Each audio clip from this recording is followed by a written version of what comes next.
Hello and welcome to the L&G Just Covered podcast, where we talk to advisors and key stakeholders in our industry about their views and opinions in the intermediary space. My name's Wayne. And I'm Hazel, and today we are joined by Matt, who has recently joined HL Partnership as Propositions Director. So welcome to Just Covered podcast, Matt. It's great to have you on.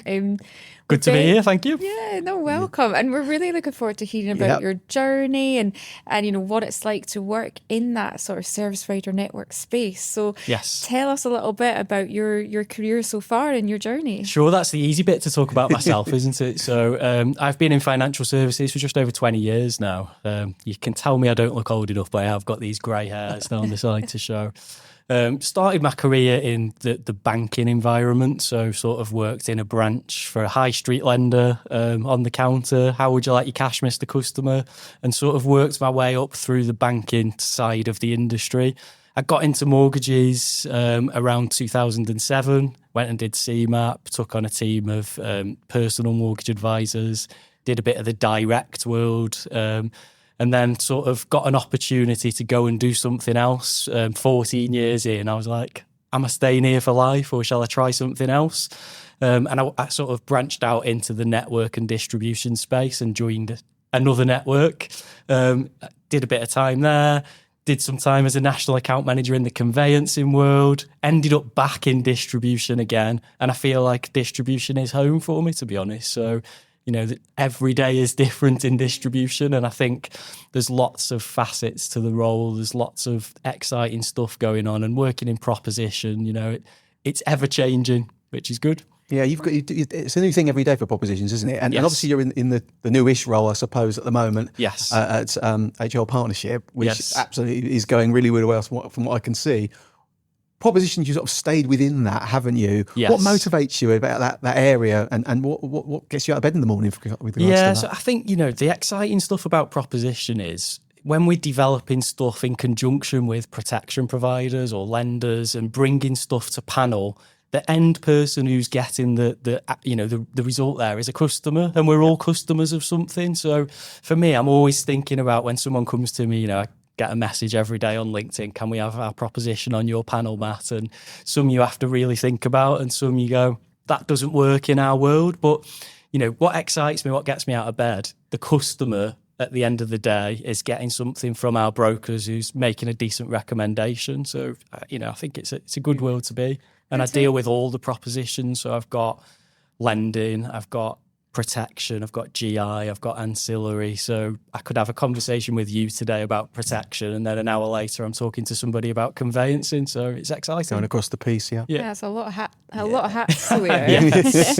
So with the intermediaries obviously listening to this, then what goes into those decisions? I guess because quite often an intermediary, you know, certainly if we speak to events and things, they'll say, oh, why can't we just have that, or why is this not existed? So and I guess it depends how much information you give. I know every network's slightly different, but what would you say are the kind of key decisions that go into some of that? So I think we always have to balance risk with stuff, right? You know, we have to make sure that we don't just say, yeah, we'll have that proposition because we think it looks good. So you've got to balance risk. You've got to make sure you can deliver something that not only gives, you know, a broker an opportunity to help a client, but it's safe. So we've got, you know, in the network, lots of different departments. We have a sales department, we have a compliance department, we have a product governance risk department, we've got proposition.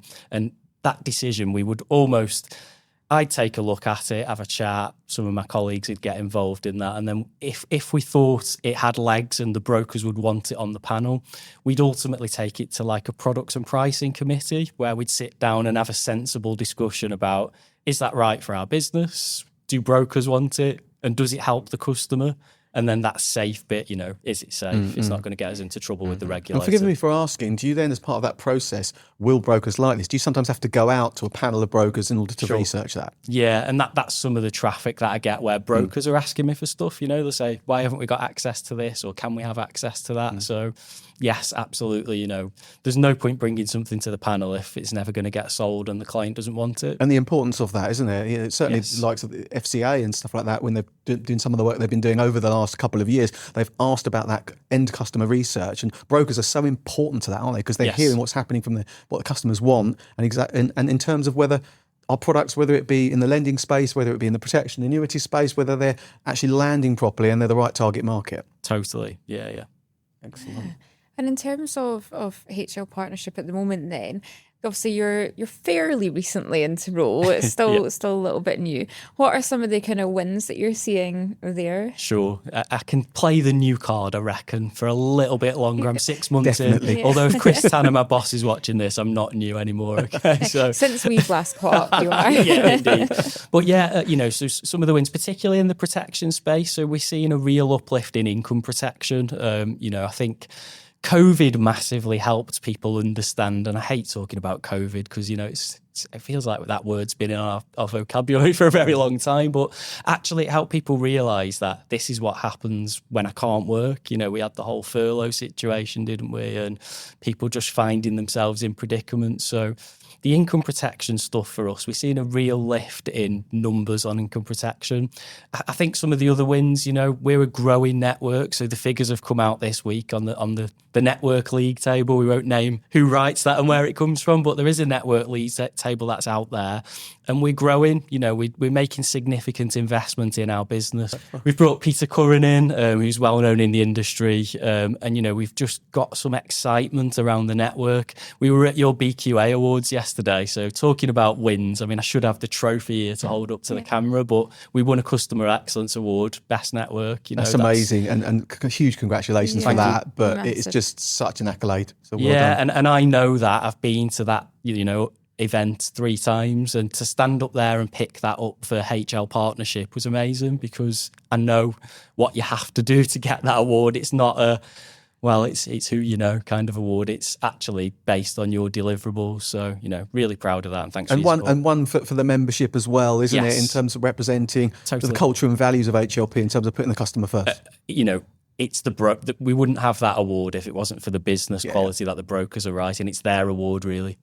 Oh, that's lovely. And yeah, you're right. BQAs were definitely, when I joined L&G, it was so eye-opening to me how we actually judge that and the amount of work that goes in behind the scenes from each of the winners in terms of their write-ups or submissions and then all the work they've done throughout the year to actually have something to put on that submission. And so, yeah, huge congratulations to HLP. Yeah, it's just nice to have, isn't it? A collective celebration. It's our 14th year, the biggest one we've done yet, and a collective celebration of the importance that brokers, advisors, firms, networks have with regards to customers and how can they influence customers' lives and do influence customers' lives. And I think that came through yesterday. You had people there with stories, right? Brokers, there was the guy who had his dad, some of these stories. And I think we have a huge job to do in this industry.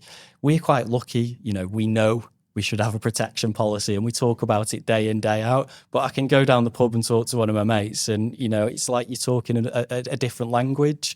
And I think our responsibility in these roles that we've got, talking to protection or talking about protection on a daily basis, we should be educating friends, family. We've got a job to do, right? And it's not old sales tactics anymore that it perhaps was 20 years ago. It's more about how do we show people what the value is in that policy, and I think you did a good job at the event. Thank you. And it's the brokers themselves knowing they have that value. I know we talk about this a lot, but them really knowing, because no one else is going to talk to customers about that in the same way. So whether it is looking at the lending space, whether it's the protection, whether it's the investment, whether it's annuities, whatever space it's that value in order to customers understand from a simplified position, they get it, and they can make that informed decision. And I think sometimes, I don't know whether brokers sit back and think, yeah, actually, I am really important in this. And it's not being conceited. It's about knowing your value in the chain. And I think as well, when we look at it, it's about sensible decision making, isn't it? Because there'll be different budgets involved, different client outcomes at stake, depending on that client's preferences and their value perception of what the product's providing for them, isn't it? And totally. The thing I find interesting, especially when I worked in the protection space, is there are still a lot of intermediaries who haven't got it themselves. Do you think, well, if you've not bought into it, how do you get your customer to buy into it? So what I'm curious to know, Matt, is all of the work that HLP have put into winning that award. What are some of the key things that probably stand out to you, or any stories even from HLP or your career before HLP that really kind of bring home the need for advice? And I think, we talk about heroes, and I think that was your word from yesterday. There's lots of brokers with stories. I've got friends, family, colleagues, with stories. And I think, what do we do really well in the network? We get people to talk about those stories and bring them to life. And, we recently did an event where we had a panel and someone sat down, and, that's a bit better than watching a video sometimes because they're listening to a peer. So I think, for me, education is something we're massive on, and we can all get better at that in every network. Education is king, I think, because the more you can embed into the broker, the better conversation they'll have with the clients. And, there's lots of tools. You have them, your competitors have them, but the broker needs to be on board to be willing to use them and have a protection conversation. So I think there's still work to do, right? I could sit here and say everything's fantastic, but if everything was fantastic, every single person would have a protection policy. So there's still work to do. Yeah, and from your experience, you'll have direct experience in helping brokers, if you like, advisors grow their businesses in order to make sure that they can reach more and more customers. We've all got quite similar backgrounds, haven't we? We've gone through the building society, the bank starting on the counter, that type of stuff. That opportunity is not necessarily around anymore. So what are you seeing both from your previous role and the current role? How are people coming into the industry now? Where are they getting that experience from? And then how are they ending up in being a broker, basically? There's a real good mix, I think, so I think there's an attraction sometimes to a non-industry person coming in, but you've got to have the right training and support. There's no point giving, if I'm running a firm, I was having a conversation with a HLP broker yesterday about this very subject, actually. They're running a business and they were talking about recruiting and bringing people in. If you bring somebody in with zero experience, you've got to invest a hell of a lot of time in that person. Now, if you're a broker writing business and running your own business, that's difficult to step away because you're actually losing money, aren't you, by not selling? So I think, the reality is some of these opportunities of people without financial services experience should be taken up, but then it's up to the network to get involved and help with training. I think it's also up to you guys to support us. No, I totally agree. You've got some great teams. You've got your market development team. Your competitors have got similar teams. So I think we should be looking wider. A lot of skills are transferable, aren't they? I didn't have a protection background. I knew nothing about distribution before I joined it. I joined Personal Touch as the first network, and I remember my wife saying to me, "What's that? It sounds a bit strange." And I think you don't have a clue, do you? If you work on the high street, you know the high street. But my skills from the high street were transferable, and then I went into conveyancing and did that for 3 years. That was transferable, so. We need to look outside a little bit sometimes. I agree. That's not always the answer. We also should look inside and not forget the people who have worked in banks and building societies who might want to step away into the intermediary space. But I think, we shouldn't be insular with our view. No, you're right. That transferable skill thing is so hugely important, isn't it? Because you think about a new person coming into the industry, they've not seen it before, that excitement, that enthusiasm, that passion. How do you harness that? Now, there's going to be people in our industry already that have got that. And you're right, we shouldn't discount those. But it's that investment in time from the providers, from the networks, from the business owner to do that. How do you sort of balance that up? There's academies out there and all that type of thing. How do you do it so efficiently so you can make sure they get to where they need to get to, but they learn all the hints and tips, maybe from things like this podcast, which is one of the reasons we put it together in order for them to get to where they need to get to. You're right, because the business owner hasn't got the time to do 100% themselves. No. So they need to utilise the network who they pay a fee to be part of, so we can help with training. But then we have great relationships with our lenders and providers. Therefore, we should be using that. And, again, I've already said this, but people will go round into branches of, brokers' locations and spend time and train people. So we just need to get better at using that, I think. And it's knowing what's out there, isn't it? Because as you said, we've got our market development team. That's a free resource to any intermediary who wants to get training for their firm. And I think that it's amazing how many people still don't know about it. And it is just knowing what's out there. I mean, we're filming an episode next month where we're getting an IFA coming in with one of his apprentices and how they built that up, because exactly the story you've just covered is their business got to a point it was big enough, but they didn't have the time to train someone, but they knew they needed extra support in to grow the business further. So it's that rock and a hard place of that jump, isn't it? Yes. And where you go. And I think, I forgot about apprentices. I'm glad you mentioned that, because that's a great route into the industry. At HLP, we've got a few apprentice vacancies to bring people into like the finance team and give them an understanding.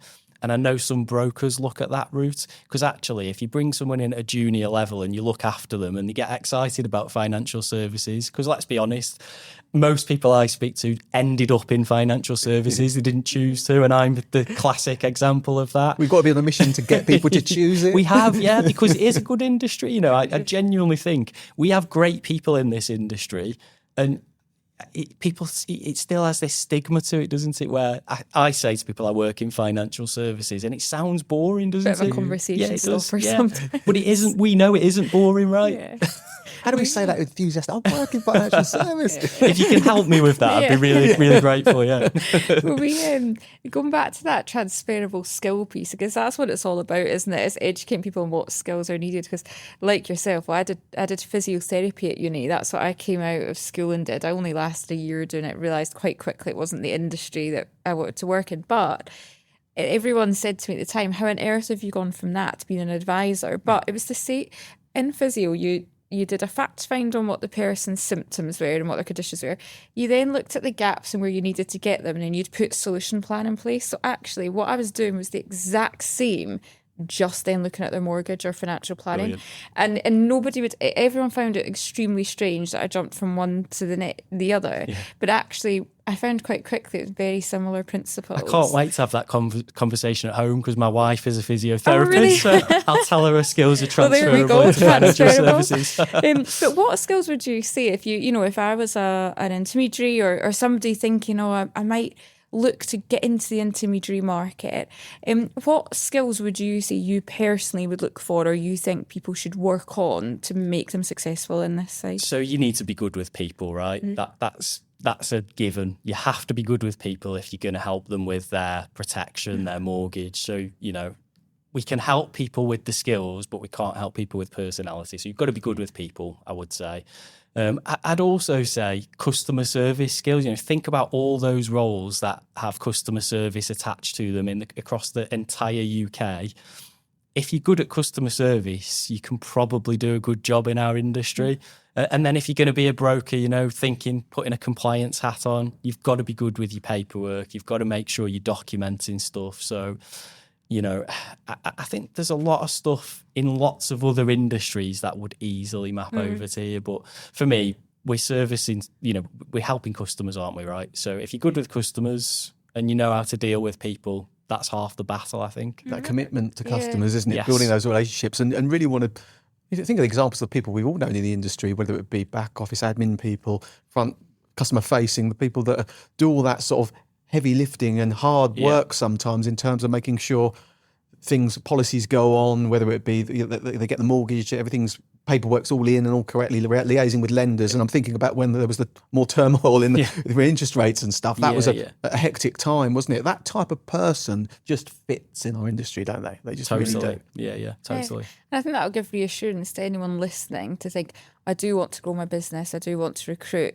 And maybe give them a bravery of actually I will step outside and see if there's somebody that with that skill set, maybe in a different area, but I can look at that now and get the right skill set in, but then get the support from providers, network provider, all the industry to get that person trained up. Totally. I'm curious, Matt, we mentioned a little bit ago, all the hats you've got to wear and all the plates you've got to spin as part of your role. And at the time of filming this, we are in Mental Health Awareness Month. Yes. How do you stay balanced? It's a great question. Anyone who follows me on LinkedIn will probably get sick of my running posts. Wayne's already asked me if I've been for a run this morning, and the answer was yes, I have. But for me, just that time of whether it's first thing in the morning or it's after work, I've got 2 young kids at home, so I've got to balance family, mental health, work, everything. I feel like I've just about got it right at the moment. So whenever I'm away with work, the running stuff's in the suitcase. I go for a run. my kids play football. They both train at the same place, and there's a running track around it, so I can do it then. Awesome. So we didn't plan that, but it just happened. So for me, just getting that time to have a little bit of me time whilst being a dad, a husband, an employee and all those things. It's really important because you can burn out, can't you? I've been in jobs before where I've sat at my laptop for 12 hours and at the end of the day, I think I didn't help put the kids to bed. I ate my tea really quickly with my wife. I went back to my laptop. That isn't necessarily the right thing to do. I'm not a 9 till 5 where I finish at 5 o'clock type person. If I've got to do some work to do some work, I will. But I think people have to be strict with themselves, particularly with the laptop at home situation now, again, the COVID word's coming out again, but there's a lot more people who work from home post-COVID. It's very easy to dib in and out of your laptop after hours, before hours, because it's there. When I worked in the bank, probably the same for you too, when you shut that door of the branch, you had no access to technology. So I didn't have a work phone. I didn't have the email. The branch door shut and I couldn't do any more work. Having said that, though, I remember the day that I got my first I got to a more senior position, so I got my first laptop and mobile phone, and I was so excited, like I've made it. And then very quickly, I think it was when the Beast of the East snow happened. Oh, was it? So it was very quickly I realised that maybe wasn't as glamorous because I was able to work from home during all of that whilst all my other colleagues were out just having a great time in the snow. So it is that balance, isn't it? I remember my first work phone being a BlackBerry, and I had no idea how to work it, but it had a proper keyboard on it and everything. Keyboard on it, and I thought it was great, but I couldn't work it for probably 3 months. But you're right, this whole new way of working is great if you balance it right and you use it right. That's an interesting one, isn't it? Because we're talking in the previous podcast around where technology has gone and we haven't been able to envisage where we've ended up. One of the examples was that sort of 4 or 5 years ago, people would have been using cash. Yep. Then a couple of years ago, they're probably using cards. And now everything's on the phone. Hazel gave the example of just using the phone. We perhaps never have seen that coming. So as things get more and more easy, you slip into that world of just, you think it's easier for you, but actually it's interesting sort of psychology behind it in that you end up doing more, but now we've got that ability or opportunity to rein ourselves back, which you're demonstrating, you're doing, and we're all trying to do. But it is hard, isn't it? It is. Particularly as you want to do well, you want to please, you want to make sure you're giving your best self, putting your best self forward. It is a difficult thing to do to keep that balance. It is. Yeah. And especially when I think about our intermediaries listening to this, as the business owners, and you've got client. I remember when I was advising, if a client phones you at 8 o'clock at night because all of a sudden their preference on a property's changed or the seller's been in touch and offers now rejected, they need to try and get more money in. It is really hard to have that discipline, isn't it? And that's the word, isn't it? Discipline. You've got to be disciplined. So mine is my hour to do a run, and that's my discipline. And as long as I've done that, it doesn't matter if I have to work over or whatever I need to do. But I know I'm feeling okay. I need to have tea with my wife and kids, I need to sit down. In London, I think you call it dinner, but in Stoke, we call it tea. So I need to sit down and have my food, with my family. And I think just some small little disciplines that I've changed over the years have worked for me. And has it taken you a while to find those? Yes. If you speak to my wife, I'm probably still not quite there. But I do feel like I'm getting better. There's a different bar at home. I've got it too. No, definitely. Well, I see that my husband's self-employed and he's been doing that about a year now. And you definitely see that shift in balance and how you learn to and especially as a business grows, you then get, as you said, Wayne, you get more and more put onto you, don't you? You do. So in terms of the landscape at the moment, thinking of remaining with that balance theme then, obviously we've got such a volatile market. It has been over the last, 2 years now coming up? It's been very volatile. So again, what are your views on that and where can you see things going in the kind of mortgage protection market? Here's where I get my crystal ball out here. So, these base rate cuts are helping, aren't they, right? So, I think Donald Trump isn't helping. The base rate cuts are helping. And it's all about, in that mortgage space, and this well, Wayne, we've had these discussions before, where there's a lot of product transfer type business. Sometimes that's difficult for the advisor to have a protection conversation because they're just doing a quick rate switch. So, I think the market is okay at the moment. So, I sat by a couple of brokers yesterday who were telling me how busy they are. One of them had to go early to go and exactly your scenario, what you just described, go and do some business and help a client. So I think the opportunity is always there with protection, because the gap between how many mortgages are sold and how much protection is written is huge. So I don't think there's a lack of opportunity. I just think there's probably more work that needs to be done from everybody in the industry to pull together. And I think as well, that's where, I guess, when you are in a world of product transfers, rate switch, things that aren't earning you quite as much. Yes. That's where protection can bolster that, It isn't is, it? Do yeah. you see more brokers looking at that or considering that as a business plan? And I think we have to stop looking. If I walk into a broker's office, I don't have a post-it note on my head that says, I am a product transfer, do I? Right. So the reality is I am a client with probably multiple needs. And I think sometimes people don't think of it like that. They go, I remember in the bank world, a mortgage advisor used to say to me, oh, it's just a product transfer. And I used to accept that. It's just a product transfer. But it isn't just a product transfer, is it? It's a client.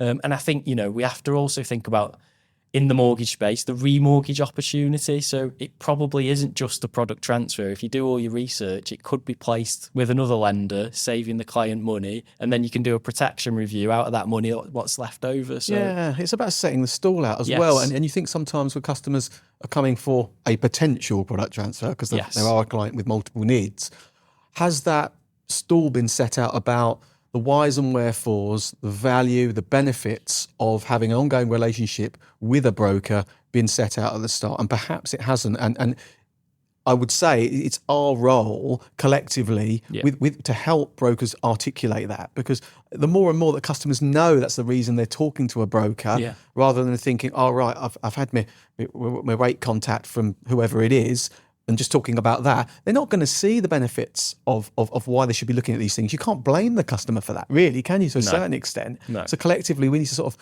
get it out there that this is what you need to do in terms of selling your service. And obviously we do that a lot at LNG with the market development team. You do it as part of the network and stuff. But it's that, I suppose, that ongoing need to get it out there more widely.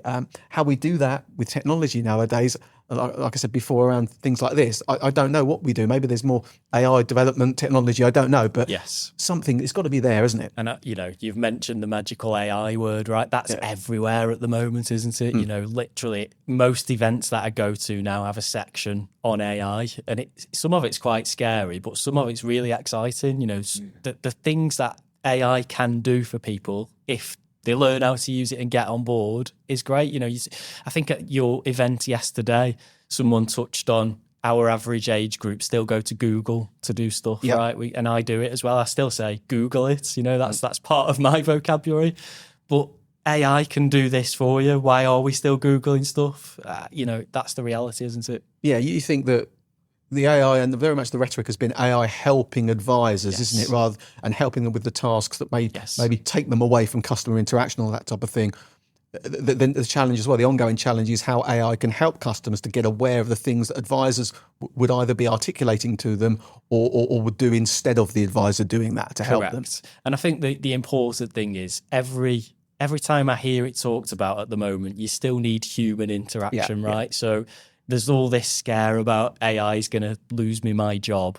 I don't think it is in the grand scheme of things, particularly for a broker, because advice is personalised to a conversation and you have to ask some questions to a client to be able to make a recommendation. So AI can remove, hopefully, some of the admin and make people's lives easier, but that human touch is still absolutely required. Well, it's even things like hesitation or the tone change. I mean, when we go back to being advisors ourselves, or even if on the branch, in the branch counter, at bank, you can learn so much just by looking at that customer's hesitate. Especially in that budget conversation. Yes. I don't know how many times when I was an advisor that you'd say to them, "Oh, what's your budget?" and you'd have one person go, "Oh, potentially up to this," and it's that versus, "Oh, it's £1,500 a month," or, "Oh, I could go to that." And it's that nuance that changes massively in the conversation that you're having to make sure that person stays safe. That is huge. It is. And it's that body language, tone of voice that